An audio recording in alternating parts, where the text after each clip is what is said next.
ಕುಟುಂಬದವರೇ welcome back ದಿವ್ಯ Satish YouTube channel. ಯಾರೆಲ್ಲ ನಮ್ಮ ಚಾನಲ್ ಸಬ್ಸ್ಕ್ರೈಬ್ ಮಾಡಿ ಪಕ್ಕ ಇರೋ ಬೆಲ್ ಐಕಾನ್ ಕ್ಲಿಕ್ ಮಾಡಿ ಇದೇ ತರ ನಮ್ಮ ಚಾನಲ್ಗೆ ಸಪೋರ್ಟ್ ಮಾಡಿ. ಇವತ್ತಿನ ಟಾಪಿಕ್ ಏನಪ್ಪಾ ಅಂದ್ರೆ ಆಲ್ರೆಡಿ ನಿಮ್ಗೆ ತಮ್ಮೆಲ್ಲರಿಗೆ ಗೊತ್ತಾಗಿದೆ ಅನ್ಕೋತೀನಿ ಟಾಪಿಕ್ ಏನು ಅಂತ.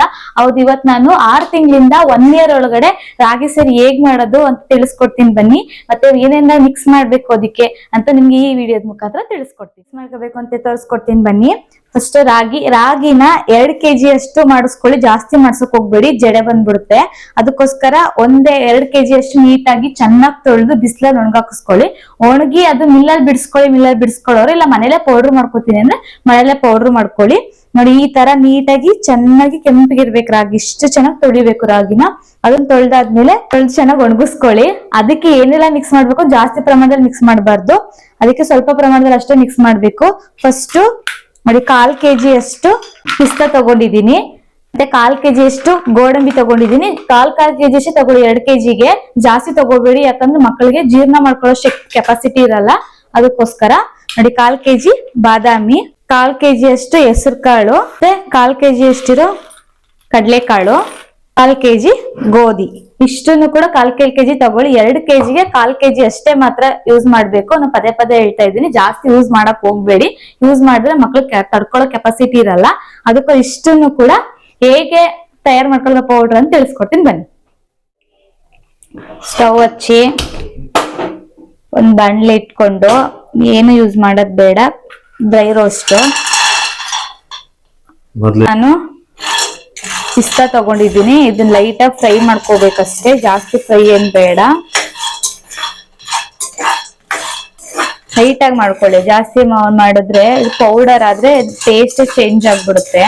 ನಾನು 1/4 kg ಕಡಿಮೆ ತಗೊಂಡಿದ್ದೀನಿ, ನಾನು ಜಾಸ್ತಿ ತಗೊಂಡಿಲ್ಲ, ಯಾಕಂದ್ರೆ ಇದು ಗಟ್ಟಿ ಮಕ್ಕಳಿಗೆ ಸ್ವಲ್ಪ, ಅದಕ್ಕೋಸ್ಕರ ಅಂದ್ರೆ ಮೋಷನ್ ಪ್ರಾಬ್ಲಮ್ ಆಗುತ್ತೆ ಅನ್ನೋ ಉದ್ದೇಶದಿಂದ ಪಿಸ್ತಾನ 1 ಇಯರ್ ವರೆಗೂ ಕಡಿಮೆನೆ ಬಳಸಿ. 1 ಇಯರ್ ಆದ್ಮೇಲೆ ಬೇಕಾದ್ರೆ ನೀವು ಎಷ್ಟೇ ಬಳಸಿದ್ರು ತಡ್ಕೋತಾವ ಮಕ್ಕಳು.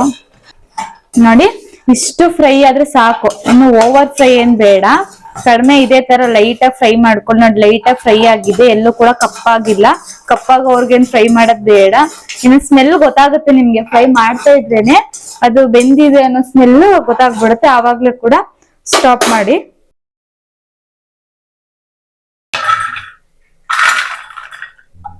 ನೆಕ್ಸ್ಟ್ ಬಂದು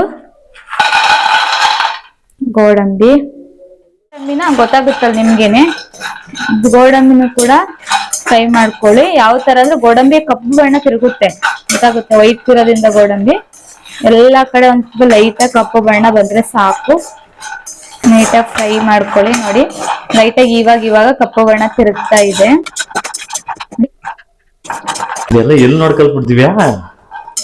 ಇದನ್ನ ಯಾಕೆ ದೊಡ್ಡ ಮಗಂಗ್ ಮಾಡಿ ತಿನ್ನಿಸ್ತಾ ಇರಲಿಲ್ಲ, ಸ್ಪೆಷಲ್ ಆಗಿ ಮಾಡ್ತಾ ಇದ್ದೀನಿ. ದೊಡ್ಡ ಮಗಂಗ್ ಮಾಡಿದ್ಯಾ, ಆದ್ರೆ ಎಲ್ಲಿ ಕಲ್ತ್ಕೊಂಡೆ ಅಂದ್ರೆ ಅಮ್ಮ ಅವರೆಲ್ಲ ಮಾಡೋರಂತೆ. ಅಂದ್ರೆ ಅಮ್ಮ ಅವರು ನಾವು ಚಿಕ್ಕವರಾಗಿದ್ದಾಗ ಇದೆಲ್ಲ ಅಂದ್ರೆ ಡ್ರೈ ಫ್ರೂಟ್ಸ್ ಏನು ಯೂಸ್ ಮಾಡ್ತಾ ಇರ್ಲಿಲ್ಲ. ಅವ್ರಿಗೆ ಅವಾಗ ಡ್ರೈ ಫ್ರೂಟ್ಸ್ ಏನು ಅಂತಾನೆ ಗೊತ್ತಿರಲ್ವೇನೋ, ಹಾಗೆ ಅವರೆಲ್ಲ ಯೂಸ್ ಮಾಡ್ತಾ ಇರ್ಲಿಲ್ಲ.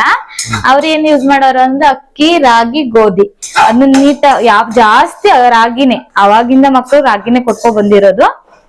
ರಾಗಿ ಯೂಸ್ ಮಾಡ್ಬಿಟ್ಟು ಮಾಡ್ ತಿನ್ಸೋರಂತೆ ನಮಗೆ. ಅದು ನೋಡಿ ಅಮ್ಮ ಅವ್ರು ನಮಗೆ ಹೇಳ್ಕೊಟ್ರು. ನಾವು ಅದಕ್ಕೆ ಎಕ್ಸ್ಟ್ರಾ ಡ್ರೈ ಫ್ರೂಟ್ಸ್ ರೂಢಿ ಮಾಡ್ಕೊಂಡಿದೀವಿ ಅಷ್ಟೇ. ಅಮ್ಮ ಅವ್ರು ಬೇರೆ ಹಾಗೆ ಮಾಡಿ ತಿನ್ಸೋರು.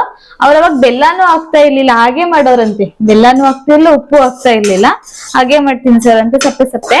ಬಟ್ ಇವಾಗ ಮಕ್ಳಿಗೆ ಟೇಸ್ಟ್ ಸಿಗ್ಲಿ ಸ್ವಲ್ಪ ಅಂತ ಇನ್ಸ್ಟೆಂಟ್ ಬೆಲ್ಲ ಯೂಸ್ ಮಾಡ್ತೀವಿ ನಾವು ಅಷ್ಟೇ. ಅಮ್ಮ ನನ್ಗ್ ಮಾಡಿದ್ದಾರೆ, ಅಕ್ಕಂಗ್ ಮಾಡಿ ತಿನ್ಸಿದ್ದಾರೆ, ಅವ್ರೇ ಹೇಳ್ಕೊಟ್ಟಿದ್ ಈಗ ನನ್ ಮಗಂಗ್ ಮಾಡಿ ತಿನ್ನಿಸ್ತಾ ಇದೀನಿ ಅಷ್ಟೇ. ನೋಡಿ, ಗೋಡಂಬಿ ಯಾವ ತರ ನೀಟಾಗಿ ಫ್ರೈ ಆಗಿದೆ. ಈ ತರ ನೀಟಾಗಿ ಫ್ರೈ ಆಗ್ಬೇಕು ಎಲ್ಲ ಗೋಡಂಬಿ. ನೋಡಿ, ಒಂದೇ ಕಲರ್ ಇದೆ, ಯಾವ್ದು ಕೂಡ ವ್ಯತ್ಯಾಸ ಇಲ್ಲ. ಈ ತರ ನೀಟಾಗಿ ಫ್ರೈ ಆದ್ಮೇಲೆ ಸರಿ, ಇದನ್ನು ಕೂಡ ತಣ್ಣಗಾಗಿ ಬಿಡ್ಬೇಕು. ನೆಕ್ಸ್ಟ್ ಬಾದಾಮಿ,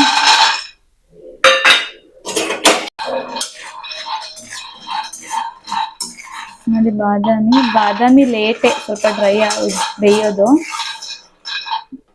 ಜಾಸ್ತಿ ಹುರ್ಕೊಳ್ಳಿ ಬಾದಾಮಿನ. ಆಕ್ಚುಲಿ ನಾನು ಇಷ್ಟೇ ಡ್ರೈ ಫ್ರೂಟ್ಸ್ ಯೂಸ್ ಮಾಡ್ರು, ನಾನು ಜಾಸ್ತಿ ಏನು ಯೂಸ್ ಮಾಡಿಲ್ಲ. ಯಾಕಂದ್ರೆ ವೇಸ್ಟ್ ಎಲ್ಲ ಎನರ್ಜಿ ಎಲ್ಲ ಇದೆಲ್ಲ ಸಿಗುತ್ತೆ ಮಕ್ಕಳಿಗೆ. ರಾಗಿ ಇರೋದ್ರಿಂದ ಇನ್ನ ಹೆಲ್ತಿ ಆಗಿರುತ್ತೆ. ಬಟ್ ಎಲ್ರು ಏನೇನ್ ಯೂಸ್ ಮಾಡ್ತಾರೆ ಅಂದ್ರೆ ಈ ಮಕಾನ ಅಂತೆ, ಆಮೇಲೆ ಓಟ್ಸ್ ಅಂತೆ, ಅದೆಲ್ಲ ಯೂಸ್ ಮಾಡ್ತಾರೆ. ಬಟ್ ಅದೆಲ್ಲ ಮಕ್ಕಳಿಗೆ ತಡ್ಕೊಳ್ಳೋ ಕೆಪಾಸಿಟಿ ಅಲ್ವೇ ಅಲ್ಲ. ಯೂಸ್ ಮಾಡಬಹುದು, ಇಲ್ಲ ಅಂತ ಹೇಳಲ್ಲ. ಬಟ್ ಅಲ್ಲಿ ಸಿಗೋ ಎನರ್ಜಿಗಿಂತ ಈ ಫುಡ್ ಅಲ್ಲಿ ತುಂಬಾ ಎನರ್ಜಿ ಇರುತ್ತೆ.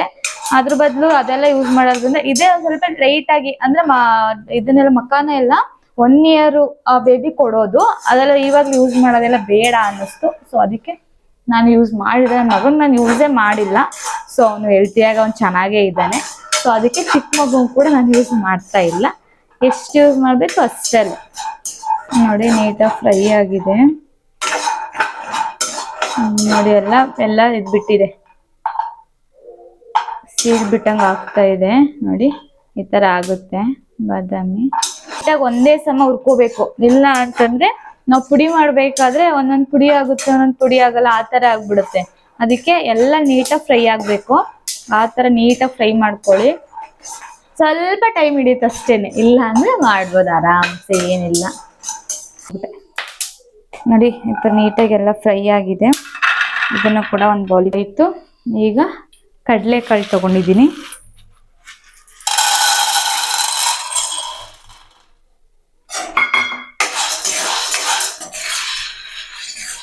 ಮುಂಚೆ ಕಡಲೆಕಾಳೆಲ್ಲ ಆಕ್ಚುಲಿ ನಮ್ಮ ಅಜ್ಜಿ ಮನೇಲಿ ಬೆಳೆಯೋರು, ಈಗಲೂ ಬೆಳೀತಾರೆ ಅವರು.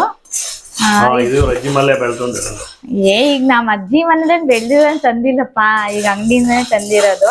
ಅಂದ್ರೆ ಬೆಳೀತಾರೆ ಅಂತ ಹೇಳಿದ್ದು. ಈಗ ಬೆಳೀತಾರೆ ಕಡಲೆಕಾಳು. ಹೌದು, ಆ ಸೀಸನ್ ಅಲ್ಲಿ ಕೇಳಿದ್ರೆ ಕೊಡೋರೇನೋ. ನಾನು ಆ ಸೀಸನ್ ಅಲ್ಲಿ ಕೇಳಿಲ್ವಲ್ಲ. ನಮ್ಮ ಮಾವರ ಮನೇಲಿ ಬೆಳೀತಾರೆ, ಪ್ರತಿ ವರ್ಷನೂ ಬೆಳೀತಾರೆ. ನಮ್ಮನೇಲಿ ಇಂಥ ಕಾಳುಗಳೆಲ್ಲ ಬೆಳೆಯಲ್ಲ. ಬೆಳೆದ್ರು ಹುಳ್ಳಿಕಾಳು ಬೆಳೀತಾರೆ ಅಷ್ಟೇ. ಈ ಕಾಳೆಲ್ಲ ಬೆಳೆಯಲ್ಲ. ಹುಳ್ಳಿಕಾಳು ಒಂದು ಬೆಳೀತಾರೆ, ಹುಳ್ಳಿಕಾಳು ಬೆಳೀತಾರೆ, ಬಾಳೆ ಬೆಳೀತಾರೆ, ಅರಿಶಿನ ಬೆಳೀತಾರೆ, ಆಮೇಲೆ ಈರುಳ್ಳಿ ಬೆಳೀತಾರೆ. ಲೇಟ್ ಹಂಗೆ ಸಿಗ್ಬೇಕಲ್ಲ ನಮ್ಮ ಅಪ್ಪಂಗೆ ಪಾಪ. ಅದ್ರ ಶ್ರಮ ಕಷ್ಟಪಡ್ತಿದ್ಯಪ್ಪ. ಮತ್ತೆ ನೋಡಿ ಮಕ್ಕಳು ಸಾಕೋದು ಎಷ್ಟು ಕಷ್ಟ. ದೊಡ್ಡವನ್ ಎಂತಿ ಕಾಯ್ದಿದ್ದು, ದೊಡ್ಡವನ್ ಎಂತಿ ಕಾಯ್ದಿದ್ದು. ರೈಮ್ಸ್ ಕೊಟ್ಟವ್ರಂತೆ, ರೈಮ್ಸ್ ಹೇಳ್ಕೊಡಿ ಅಂತ. ವಾ, ನನ್ ಮಗ ಬಿಡು ಬ್ರಿಲಿಯಂಟ್. ಆಗಿದೆ ನೋಡಿ, ಎಲ್ಲ ಬಾಯ್ ಬಿಡ್ತಾ ಇದೆ. ಈ ತರ ಕಡಲೆಕಾಳೆಲ್ಲ ಬಾಯ್ ಬಿಡುತ್ತೆ. ಇನ್ನು ಸ್ವಲ್ಪ ನೀಟಾಗಿ ನಾನು ಚೂರ್ ಫ್ರೈ ಆಗ್ಬೇಕು. ನೀಟಾಗಿ ಎಲ್ಲ ಕಡಲೆಕಾಳು ಹುರ್ಕೋಬೇಕು ನೋಡಿ. ಈ ತರ ನೋಡಿ, ಎಲ್ಲ ಬಾಯಿ ಬಿಟ್ಟಿದೆ, ಕಡಲೆ ಎಲ್ಲ ಕಾಣಿಸ್ತಾ ಇದೆ ನೋಡಿ ಹೊರಗಡೆ. ಅಷ್ಟು ಹೋಗೋವರೆಗೂ ಹುರ್ಕೊಳ್ಳಿ. ಯಾಕಂದ್ರೆ ಇದು ಸಿಪ್ಪೆ ಸಖತ್ ಮಂದ ಇರೋದ್ರಿಂದ ಅಷ್ಟು ಪ್ರಮಾಣದಲ್ಲಿ ಹುರಿಲೇಬೇಕು. ಲೈಟಾಗಿ ಹುರಿದ್ರೆ ಆಗಲ್ಲ ನೋಡಿ. ಎಲ್ಲ ಸಿಪ್ಪೆ ಎಲ್ಲ ಓಪನ್ ಆಗ್ತಿದೆ, ಆ ತರ ಹುರ್ಕೊಳ್ಳಿ. ನೋಡಿ ಎಲ್ಲ ಸಿಡಿತಾ ಇದೆ, ಗೊತ್ತಾಗುತ್ತೆ ನಿಮ್ಗೆ. ನೋಡಿ ಒಂದೊಂದೇ ಸಿಡಿತಾ ಇದೆ ಕಾಳು ನೋಡಿ. ಇಲ್ಲಿ ಎಲ್ಲ ಕಡಲೆ ಎಲ್ಲ ಆಚೆ ಬರ್ತಾ ಇದೆ. ಈ ತರ ಹುರ್ಕೊಳ್ಳಿ ಸಾಕು. ಇದನ್ನು ಕೂಡ ಇದು ಸ್ವಲ್ಪ ತಣ್ಣಗಾಗೋವರೆಗೂ ವೆಯ್ಟ್ ಮಾಡಬೇಕು. ನೆಕ್ಸ್ಟ್ ಹೆಸರು ಕಾಳು. ನೀವು ಮಕ್ಕಳಿಗೆ ಹೆಸರು ಕಾಳು ಎಷ್ಟು ಯೂಸ್ ಮಾಡಿದ್ರು ಒಳ್ಳೇದು. ನೋಡಿ ಹೆಸರು ಕಾಳು ತಗೊಂಡು ಇದನ್ನು ಅಷ್ಟೇ ಲೈಟಾಗಿ, ಜಾಸ್ತಿ ಫ್ರೈ ಬೇಡ. ಜಾಸ್ತಿ ಫ್ರೈ ಮಾಡಿದ್ರೆ ಇದು ಕೂಡ ಟೇಸ್ಟ್ ಹೋಗ್ಬಿಡುತ್ತೆ. ಅದಕ್ಕೋಸ್ಕರ ಸ್ವಲ್ಪ ಲೈಟಾಗಿ ಫ್ರೈ ಮಾಡ್ಕೋಬೇಕಷ್ಟೆ. ಫ್ರೈ ಆಗಿದೆ ನೋಡಿ, ಇಷ್ಟು ಲೈಟಾಗಿ ಫ್ರೈ ಆಗಿ ಮಾಡ್ಕೊಳ್ಳಿ. ಜಾಸ್ತಿ ಕಪ್ಪಿಗೆ ಫ್ರೈ ಮಾಡಬೇಡಿ. ಫ್ರೈ ಮಾಡಿದ್ರೆ ಏನಪ್ಪ, ಜಾಸ್ತಿ ಕಪ್ಪಿಗೆ ಫ್ರೈ ಮಾಡಿಬಿಟ್ಟು ಅದು ಟೇಸ್ಟೇ ಹೋಗ್ಬಿಡುತ್ತೆ, ಹೆಸರು ಕಾಳು ಟೇಸ್ಟು. ಈ ಥರ ಲೈಟಾಗಿ ಫ್ರೈ ಮಾಡ್ಕೊಳ್ಳಿ. ಫ್ರೈ ಆಗಿದೆ ಇದು. ಇದನ್ನೊಂದು ಬೌಲ್ಗೆ ಹಾಕೊಬಿಡೋಣ.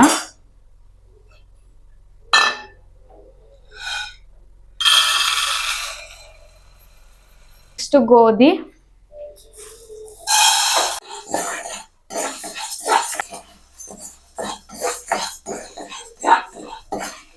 ಮನೆ ಚಂದ, ಸಖತ್ ಗಮ್ಮಂತ ಇರ್ತದೆ ಗೋಧಿ. ಏನಾಯ್ತಾ ಇದ್ರ ಅದು ಉರಿತಾ ಇದ್ರೆ ಅದ್ರ ಸ್ಮೆಲ್ ಸಕ್ಕದಾಗಿರುತ್ತೆ ಅಂತ ಘಮ. ಫ್ರೈ ಆಯ್ತು, ಸಿಡಿತಾ ಇದೆ ನೋಡಿ, ಈ ತರ ಸಿಡಿಯುತ್ತೆ ನೋಡಿ. ಈ ಸಿಡ್ದಿದೆ ಅಂದ್ರೆ ನೀಟಾಗಿ ಫ್ರೈ ಆಗಿದೆ ಅಂತ.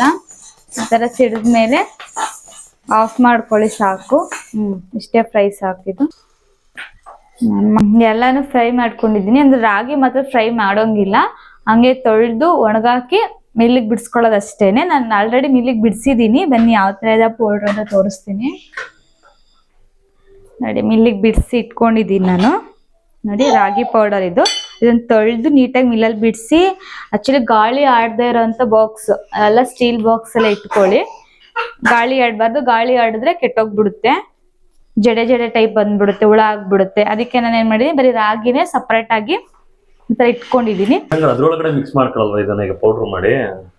ಅದ್ರ ಮಿಕ್ಸ್ ಮಾಡಲ್ಲ. ಯಾಕೆ ಮಿಕ್ಸ್ ಮಾಡಲ್ಲ ಅಂತಂದ್ರೆ, ಇದು ರಾಗಿ ಬೇಗ ಜಡೆ ಬಂದ್ಬಿಡುತ್ತೆ. ಗಾಳಿ ಆಡ್ತಾ ಇದ್ದಂಗೆ ಓಪನ್ ಮಾಡ್ತಾ ತೆಗಿತಾ ಇರ್ತೀವಲ್ಲ ಬಾಕ್ಸ್, ಅದು ಜಡೆ ಬಂದ್ಬಿಡುತ್ತೆ. ಜಡೆ ಬಂದ್ರೆ ಡ್ರೈ ಫ್ರೂಟ್ಸ್ ಎಲ್ಲ ಬೇಗ ಹಾಳಾಗ್ಬಿಡುತ್ತೆ. ಆಗ ಬಿಸಾಡ್ಬೇಕು, ನಾವು ತಿನ್ಸಕ್ ಆಗಲ್ಲ ಮಕ್ಕಳಿಗೆ. ಅದಕ್ಕೆ ಇದನ್ನೆಲ್ಲ ಸಪರೇಟ್ ಬೌಲ್ ಮಾಡಿ ಸ್ಟೋರ್ ಮಾಡಿ ಇಟ್ಕೊಂಡ್ರೆ ಇದು 1 ಮಂತ್ ಬರುತ್ತೆ, 1 ಮಂತ್ 2 ಮಂತ್ ಆ ತರ ಬರುತ್ತೆ. ಅದು ಬೇಗ ಹಾಳಾಗೋ ಚಾನ್ಸಸ್ ಇರುತ್ತೆ. ಅವಾಗ ಸರಿ ಮಾಡ್ಬೇಕಾದ್ರೆ ಎರಡನ್ನೂ ಕೂಡ ಸಪ್ರೇಟ್ ಹಾಕಿ ಮಾಡಿ ತಿನ್ಸೋದ್ ಮಕ್ಳಿಗಷ್ಟೇ. ಅದು ಸರಿ ಮಾಡ್ಬೇಕಾದ್ರೆ 2 ಸ್ಪೂನ್ ಹಾಕ್ತೀನಿ ನಾನು. ಒಂದ್ ಸಣ್ಣ ಬೌಲ್ ನನ್ನ ಮಗನ್ಗಾಗುತ್ತೆ. ರಾಗಿ ಹಸಿಟ್ಟು 2 ಸ್ಪೂನ್ ಹಾಕ್ತೀನಿ. ಇದನ್ನೆಲ್ಲ 1 ಸ್ಪೂನ್ ಹಾಕ್ತೀನಿ ಅಷ್ಟೇ. ಅವಾಗ ಒಂದ್ ಪ್ರಮಾಣ ಕರೆಕ್ಟ್ ಆಗೂ ಇರುತ್ತೆ. ಆಮೇಲೆ ಸೇಫ್ಟಿ ಆಗಿ ಕ್ಲೀನ್ ಆಗಿ ಸ್ಟೋರ್ ಆಗಿರುತ್ತೆ. ಅದಕ್ಕೆ ಬೇರೆ ಏನ್ ಮಿಕ್ಸ್ ಮಾಡ್ತೀಯ? ಬೆಲ್ಲ ಮೆಡ್ದಲ್ಲಿ ಮಾಡ್ತೀನಿ. ಇದನ್ನ ರುಬ್ಕೊಳ್ಳೋಣ ಬನ್ನಿ. ಆಲ್ಮೋಸ್ಟ್ ಎಲ್ರು ಏನ್ ಮಾಡ್ತಾರೆ ಗೊತ್ತಾ, ಮಿಲ್ಲಿ ಕೊಡೋರು ಏನ್ ಮಾಡ್ತಾರೆ, ರಾಗಿ ಜೊತೆ ಎಲ್ಲಾನು ಮಿಕ್ಸ್ ಮಾಡಿ ಮಿಲ್ಲಿ ಕೊಡ್ತೀರಾ. ಆತರ ಯಾವ್ದೇ ಕಾರಣಕ್ಕೂ ಮಿಲ್ಲಿ ಕೊಡಕ್ ಹೋಗ್ಬೇಡಿ. ಯಾಕಂದ್ರೆ ಡ್ರೈ ಫ್ರೂಟ್ಸ್ ಗಳೆಲ್ಲ ನಾವು ಮನೇಲೆ ರುಬ್ಕೊಂಡ್ರೆ ಚಂದ. ಯಾಕಪ್ಪ ಅಂದ್ರೆ ಮಿಲ್ಲಿಲ್ ಕೊಟ್ರೆ ಎಲ್ಲ ಮಿಲ್ಲಲ್ಲೇ ಉಳ್ಕೊಂಡ್ಬಿಡುತ್ತೆ. ಯಾಕಂದ್ರೆ ಎಣ್ಣೆ ಜಿಡ್ಡಿರೋದ್ರಿಂದ ಅಲ್ಲೆಲ್ಲೇ ಮಿಲ್ಲಿಗೆ ಅಂಟ್ಕೊಂಡ್ಬಿಡುತ್ತೆ, ನಿಮ್ಗೆ ಪ್ಯೂರ್ ಆಗಿ ವಾಪಸ್ ಸಿಗಲ್ಲ. ಅದಕ್ಕೋಸ್ಕರ ಡ್ರೈ ಫ್ರೂಟ್ಸ್ ಗಳು ಮತ್ತೆ ಕಾಳುಗಳೆಲ್ಲ ಮನೇಲೆ ರುಬ್ಕೊಳ್ಳಿ. ಮತ್ತೆ ರಾಗಿ ಮಾತ್ರ ಹೊರಗಡೆ ಮಿಲ್ಲಲ್ಲಿ ರುಬ್ಬಕ್ ಕೊಡಿ. ಬನ್ನಿ ರುಬ್ಕೊಬಿಡೋಣ.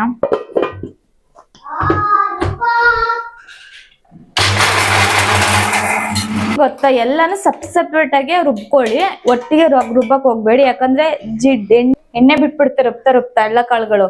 ಅದ್ರಿಂದ ಡ್ರೈ ಫ್ರೂಟ್ಸ್ ಗಳ ಎಣ್ಣೆ ಬಿಡೋದ್ರಿಂದ ಎಲ್ಲ ಒಟ್ಟಿಗೆ ರುಬ್ಬಿದ್ರೆ ನಿಮ್ಗೆ ಮುದ್ದೆ ಟೈಪ್ ಆಗ್ಬಿಡುತ್ತೆ, ಹುಡಿಯಾಗಿ ಸಿಗಲ್ಲ. ಅದಕ್ಕೋಸ್ಕರ ಸಪ್ರೇಟ್ ರುಬ್ಕೊಳ್ಳಿ ನೋಡಿ. ಈ ತರ ರುಬ್ಕೊಳ್ಳಿ. ನುಣ್ಣಗೂ ಇಲ್ಲ, ಜಾಸ್ತಿ ತರಿನೂ ಇಲ್ಲ, ಆ ತರ ರುಬ್ಕೊಂಡಿದೀನಿ. ಫುಲ್ ಪೌಡರ್ ಆಗಲ್ವಾ ಅದು? ಫುಲ್ ಪೌಡರ್ ಆದ್ರೆ ಏನ್ ಗೊತ್ತಾ, ಫುಲ್ ಪೌಡರ್ ಆಗಲ್ಲ. ಪೌಡರ್ ಆದ್ರೆ ಅದು ಇದಾಗ್ಬಿಡುತ್ತೆ, ಮುದ್ದೆ ಟೈಪ್ ಆಗ್ಬಿಡುತ್ತೆ. ಬೇಯಿಸಕ್ ಹೋದ್ರು ನಮಗೆ ಚೆನ್ನಾಗಲ್ಲ. ಅದಕ್ಕೋಸ್ಕರ ಆ ಕಡೆ ಜಾಸ್ತಿ ನುಣ್ಣಗೂ ಇರಬಾರ್ದು, ಈ ಕಡೆ ಜಾಸ್ತಿ ತರಿನೂ ಇರಬಾರ್ದು. ಆ ತರ ರುಬ್ಕೊಳ್ಳಿ. ರುಬ್ಕೊಂಡು ಒಂದು ಸಪ್ರೇಟ್ ಒಂದ್ ಪಾತ್ರೆಗೆ ಹಾಕೋತಿದ್ದೀನಿ.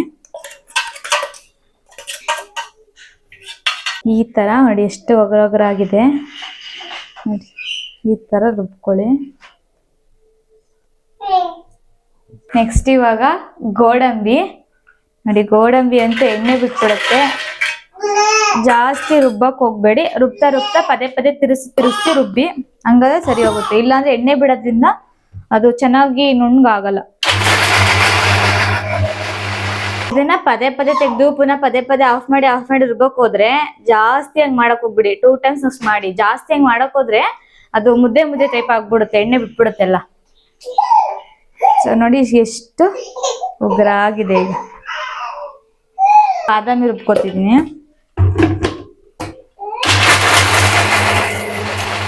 ಬಾದಾಮಿ ಎಣ್ಣೆ ಬಿಡೋದ್ರಿಂದ ರುಬ್ಬಕ್ ಹಿಂಸೆ. ಸ್ವಲ್ಪ ಬಿಸಿ ಇದ್ರೆ ರುಬ್ಕೊಂಡಿದೀನಿ.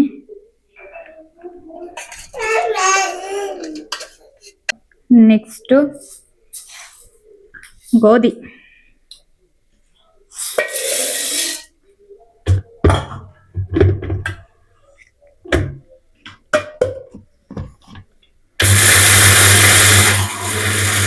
ರುಬ್ಕೊಳ್ಳಿ, ಇಲ್ಲಾಂದ್ರೆ ಅದು ನುಚ್ಚು ಟೈಪಲ್ಲಿ ಉಳ್ಕೊಂಡ್ಬಿಡುತ್ತೆ. ನುಣ್ಣಗ್ ರುಬ್ಕೊಳ್ಳಿ ಅದನ್ನ. ಆ ಕಡೆ ಮೀಡಿಯಮ್ ಅಲ್ಲ, ಈ ಕಡೆ ಜಾಸ್ತಿ ನುಣ್ಣಗೂ ಅಲ್ಲ, ಆ ಟೈಪಲ್ಲಿ ರುಬ್ಕೊಳ್ಳಿ.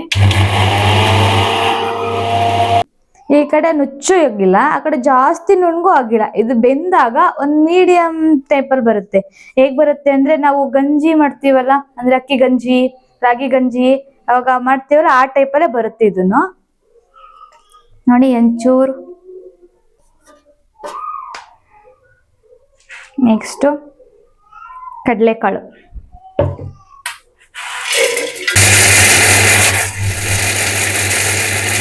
ಕಡಲೆಕಾಳು ಅಷ್ಟೇನೆ, ಜಾಸ್ತಿ ರುಬ್ಬೇಕು, ಹಾಗಾದ್ರೆ ನುಣ್ಣಗಾಗೋದು. ಇಲ್ಲ ಅಂದ್ರೆ ನುಣ್ಣಗಾಗಲ್ಲ, ಯಾಕಂದ್ರೆ ಸಿಪ್ಪೆ ಗಟ್ಟಿ ಇರೋದ್ರಿಂದ ಸಿಪ್ಪೆ ಎಲ್ಲ ನುಣ್ಣಗಾಗಲ್ಲ. ಸಿಪ್ಪೆ ಎಲ್ಲ ಹಂಗೆ ಬಿಟ್ಕೊಬಿಡುತ್ತೆ. ಸೊ ಸಿಪ್ಪೆ ನೋಡ್ಕೊಂಡು ನೀವು ರುಬ್ಬೇಕಾದ್ರೆ. ಇದು ಚೆನ್ನಾಗಿ ನುಣ್ಣಗಾಗಿದೆ, ಪೇಸ್ಟಿ ಟೈಪಲ್ಲಿ ಆಗಿದೆ. ಇದು ನೋಡಿ ಎಷ್ಟು ಪೇಸ್ಟಿ ಆಗಿದೆ, ಎಷ್ಟು ಚೆನ್ನಾಗಿ ಬಂದಿದೆ ನೋಡಿ. ಇದನ್ನು ಕೂಡ ಇದಕ್ಕೆ ಮಿಕ್ಸ್ ಮಾಡ್ಕೊಳ್ಳೋಣ. ಕಡಲೆಕಾಳು ತುಂಬಾ ಒಳ್ಳೇದು, ಗಟ್ಟಿ ಬರುತ್ತೆ ಮಕ್ಕಳು ಕಡಲೆಕಾಳು ಹಾಕಿದಷ್ಟು. ಕಡಲೆಕಾಳು, ಗೋಧಿ ಇವೆಲ್ಲ. ನೆಕ್ಸ್ಟ್ ಹೆಸರು ಕಾಳು. ಈ ತರ ನುಣ್ಣು ರುಬ್ಬಿದ್ದೀನಿ, ಇದನ್ನು ಕೂಡ ಅದಕ್ಕೆ ಮಿಕ್ಸ್ ಮಾಡ್ಕೊಳ್ಳೋಣ. ಇದರಲ್ಲಿ ಡ್ರೈ ಫ್ರೂಟ್ಸ್ ಎಲ್ಲ ರುಬ್ಬಿಟ್ಕೊಂಡಿದ್ದೀನಿ, ಅಂದ್ರೆ ಗೋಡಂಬಿ, ಬಾದಾಮಿ, ಪಿಸ್ತಾ ಮಾತ್ರ ಇಲ್ಲಿ ಸಪರೇಟ್ ಆಗಿ ಇಟ್ಕೊಂಡಿದ್ದೀನಿ. ಇದರಲ್ಲಿ ಕಡಲೆಕಾಳು, ಗೋಧಿ ಮತ್ತೆ ಹೆಸರು ಕಾಳು ರುಬ್ಬಿಟ್ಕೊಂಡಿದ್ದೀನಿ. ಯಾಕೆ ಸಪರೇಟ್ ಆಗಿ ಇಟ್ಕೊಂಡಿದ್ದೀನಿ ಅಂದ್ರೆ ಈ ಡ್ರೈ ಫ್ರೂಟ್ಸ್ ನ ಹಾಲಿಗೆ ಹಾಕಿ ಕುಡಿಬಹುದು. ನನ್ನ ಮಗ, ದೊಡ್ಡ ಮಗ ಇದನ್ನಲ್ಲ, ಅವನಿಗೆ ಹಾಲ್ಗೆ ಹಾಕಿ ಕೊಡೋಕೆ ಅಂತ ಸಪರೇಟ್ ಆಗಿ ರುಬ್ಬಿಟ್ಕೊಂಡಿದ್ದೀನಿ. ಇದನ್ನ ಸ್ವಲ್ಪ ಸ್ಟೋರೇಜ್ ಮಾಡ್ಕೊತೀನಿ ನಾನು. ಸ್ಟೀಲೇ ಯೂಸ್ ಮಾಡಿ ಆಲ್ಮೋಸ್ಟ್.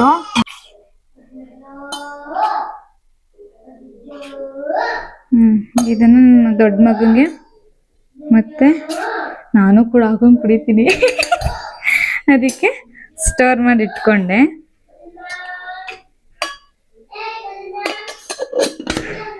ಈಗ ಇದಕ್ಕೆ ಇವೆರಡನ್ನೂ ಕೂಡ ಸಮ ಪ್ರಮಾಣದಲ್ಲಿ ಮಿಕ್ಸ್ ಮಾಡ್ಕೋತಾ ಇದ್ದೀನಿ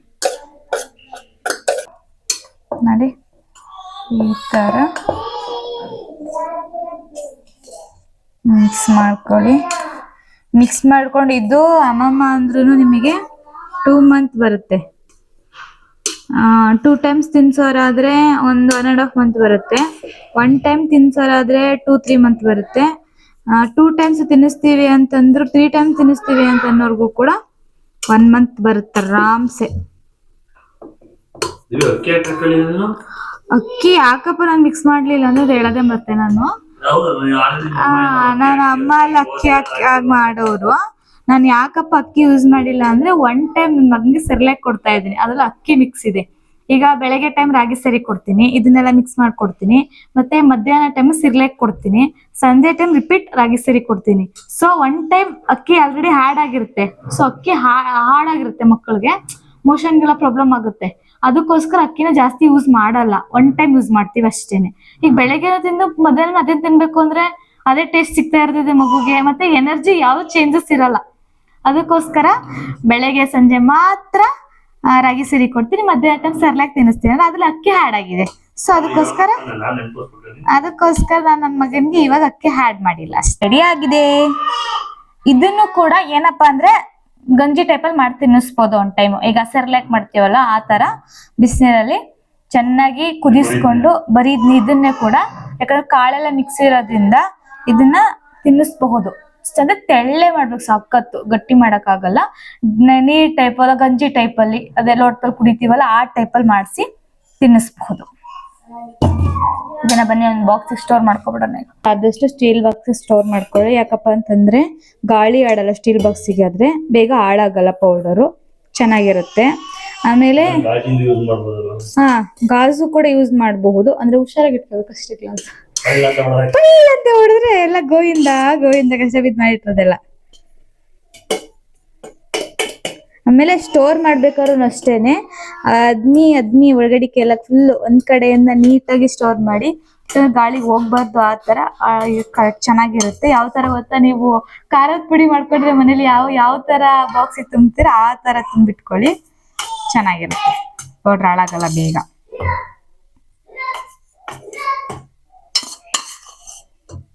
ತುಂಬಾ ಬೆನಿಫಿಟ್ ಇದೆ. ಯಾಕಂದ್ರೆ ದೊಡ್ಡವರು ಕೂಡ ಒಂದ್ ಲೋಟ ಗಂಜಿ ಮಾಡ್ಕೊಂಡು ಸಹ ಕುಟ್ಬಿಡ್ಬೋದು, ಹೆಲ್ತಿಗೆ ತುಂಬಾ ಒಳ್ಳೇದು. ಕಾಳೆಲ್ಲ ಇರೋದ್ರಿಂದ ಟೇಸ್ಟ್ ಕೂಡ ಸಗತ್ತಾಗಿರುತ್ತೆ.